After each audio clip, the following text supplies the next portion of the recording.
Like and subscribe to my channel and click the bell icon to get new video updates.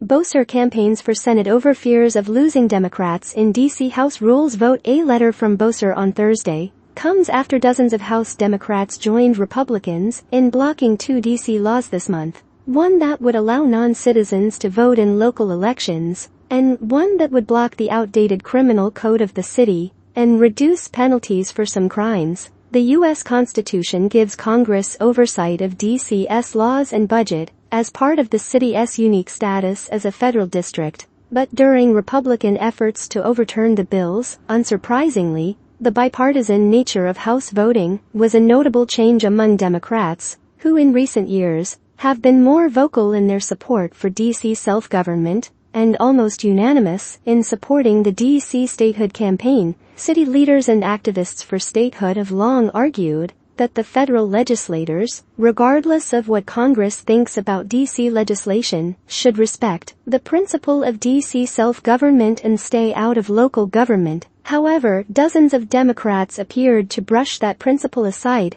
as Congress politically weighed the two D.C. bills. As D.C. Del. Eleanor Holmes Norton noted that tax-paying Americans and their duly elected officials must endure the scrutiny and oversight of our laws by officials not elected to represent our interests or values. Bowser wrote in the letter to Senate Majority Leader Charles E. Schumer and Minority Leader Mitch McConnell, "I urge all senators who are committed to the fundamental democratic principles of self-determination and local control to vote no when resolutions affect the properly elected statutes of the District of Columbia. 9. To block the bill that would non-citizens allowed to vote in local elections." And 31 Democrats backed the resolution to overturn the penal code review, as Republicans introduced provisions into the legislation that would reduce maximum penalties for certain violent crimes as a kind of delinquency to crime. Bowser's veto of the revised criminal code, which updates the D.C. criminal code for the first time in a century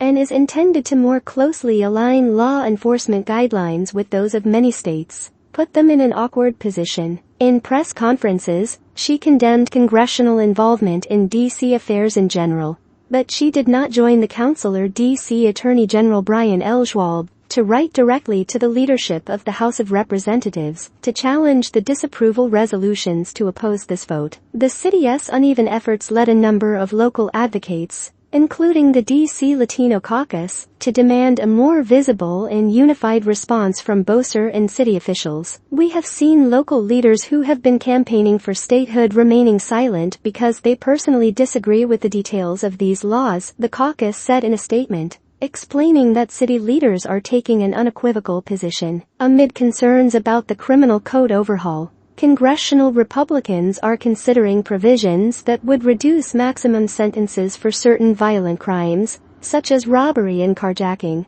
at a time when D.C. is grappling with rates of violent crime that are rising than before the pandemic. "This isn't about statehood, this is about security," Hagerty said in a statement to the Washington Post. In the midst of a rising crime tide in the District of Columbia, their goal of reducing criminal penalties is beyond reason. "My concern is to make sure our nation's capital is safe for my constituents and the thousands of Americans from across the country who visit our government each week. This is one of the most basic responsibilities the U.S. Constitution assigns to Congress," Norton said. Republicans' arguments cracking down on crime seemed compelling to Democrats, who feared targeting the issue in their next re-election campaigns. Although the bill did contain some instruments to tighten sanctions, "I was concerned because Democrats would normally stay with D.C." she said, of losing so many Democratic allies in the voting. But, she said, people aren't going to vote for something that they think will make them look bad at home. Senator Tim Kaine said he still has to deal with the bills,